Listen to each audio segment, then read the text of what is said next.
Hi, I'm Tim. Welcome to Watchbox, and thanks for logging on. If you love this watch, email me, tmosso@thewatchbox.com. It's in the description below. Your purchase and pricing email question line for buying this or any watch you see on any Watchbox platform. Please reach out to me directly. Email tmosso@thewatchbox.com for pricing.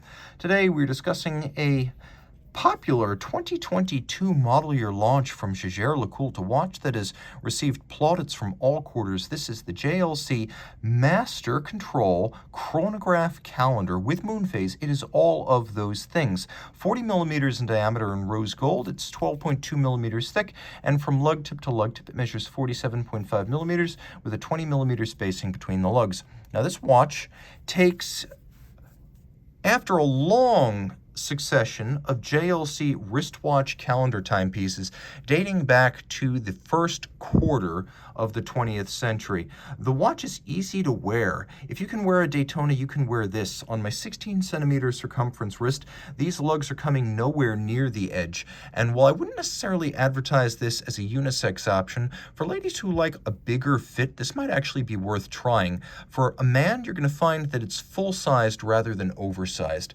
Taking a look in profile, it's definitely a dress watch, low enough, and with a sloped bezel, it's going to slide underneath the sleeve. Taking a look at the strap, you can see it is a brand new JLC factory strap, calfskin on the bottom, a medium brown, large rectangular scale alligator leather on the top, a matte finish. There is some bolstering or stuffing to give it volume. It has a monotone stitch and a folded edge.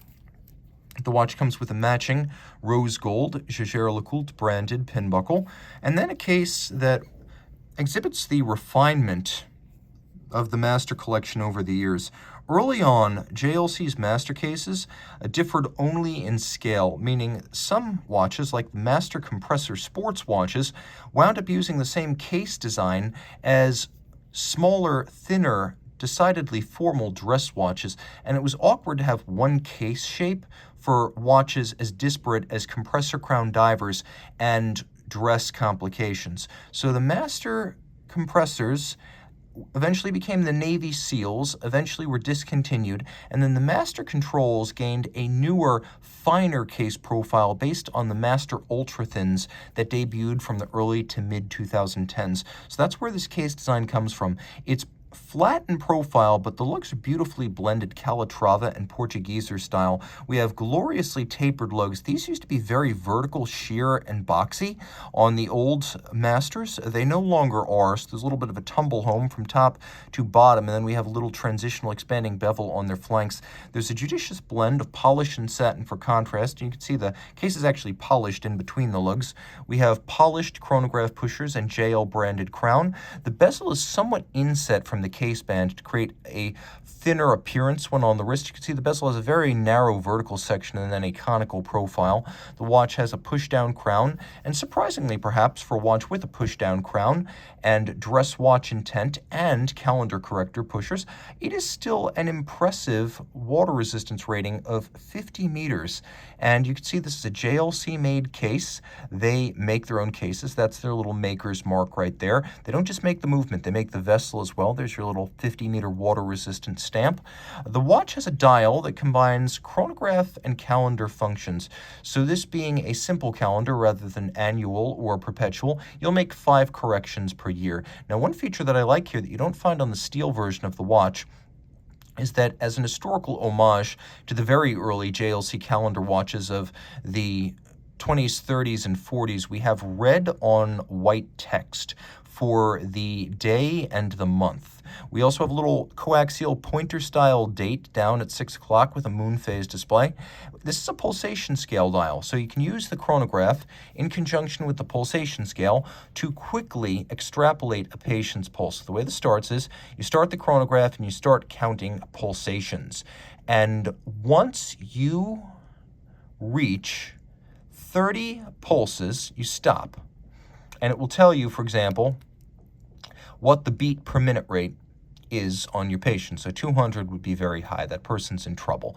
But for example, if you counted 30 pulsations and then stopped the chronograph on 30, that would be 140 beats per minute. So that's what a pulsation scale is. It allows you to quickly gauge beats per minute using the chronograph. The watch features gold indices, which are dart style and faceted. We also have a gold JLC logo and Arabic numeral 12. We have gold faceted Dauphine style hands, and you can see they're half frosted for better contrast against the dial base. Though you might not notice at first glance, the watch is actually fairly well loomed for a dress watch. So you can see the four corners and the hands, giving you a little bit of legibility in the dark. And in good taste, JLC also used a gold frame for the day and the month, so those don't look cheaply sheer cut through the dial. They have a little bit of a transition between the dial and the disc, and that gold border is the buffer. The hands for chronograph functions and constant seconds are blued, and then we have a gold hand for the pointer style date. You can see all of the registers are stepped down into the dial to create another focal point for the eye. Turning it all over, you can see that there's multiple finishes on the reverse side. We have a combination of polishing and then lovely frosting. The watch does go through the 1,000 hours control, which was first created in 1992 on what was at the time described as the Master Grand Tie in the collection. By 2004, it expanded over all JLC watches, including reversos, and it is a 1,000-hour test of the fully assembled movement, which means, yes, a test of chronometry, but also of winding efficiency, if applicable, power reserve, shock resistance, water resistance, and durability. And all of those qualities go into the Master 1,000 Hours Control, which is what this describes. This caliber 759, it's based on the 750 family of in-house automatic winding JLC chronographs. It's an automatic twin-barrel movement with 65 hours of power reserve. It has a unidirectional winding rotor. In practice, JLC found that unidirectional winding is more efficiency than bidirectional, which is why the more efficient, though somewhat rattly, solution is often used on JLC watches. I've had people ask why the rotor is freewheeling so loudly. One reason is that it does freewheel in one direction, which means it spins faster in the unloaded direction. The other reason is it has ceramic rotor bearings, which are unlubricated, and it's a hybrid ceramic bearing with the race made out of steel and the bearings made out of ceramic. So it has a louder sound to it, but that is the sound of higher quality and higher efficiency and low maintenance. It never needs to be lubricated or serviced. We have a beat rate of 28,800 vibrations per hour, and the balance is free sprung for durability and precise adjustment. This watch includes hacking or stop seconds, though it does not include a quick set date. All the corrections are made using the case flank pushers. The watch includes a column wheel, which you can see through a skeletonization in the bridge above it. That makes for crisp feel and crisp sound as you actuate the chronograph. Then there's also a vertical clutch, which you can't see, but what it does is it prevents the chronograph from jumping or staggering when you start it, stop it, and then it helps the watch to reset perfectly without any additional play in the system. That's the advantage of a vertical clutch. The other advantage of a vertical clutch is that it doesn't create additional wear and tear on the watch. Lateral clutches should only be engaged for about as long as the duration of the largest register on the dial, which is usually 12 hours, whereas with a vertical clutch, you can leave it running full-time. If you just want to have a chronograph seconds hand running full-time, you can do that. Power reserve won't still be 65 hours, but if you wear the watch every day, you can leave the chronograph running every day. That watch has a lot going for it, and being attractively sized, a lot of people can wear it. Reach out to Team Mosso at thewatchbox.com for purchase and pricing details.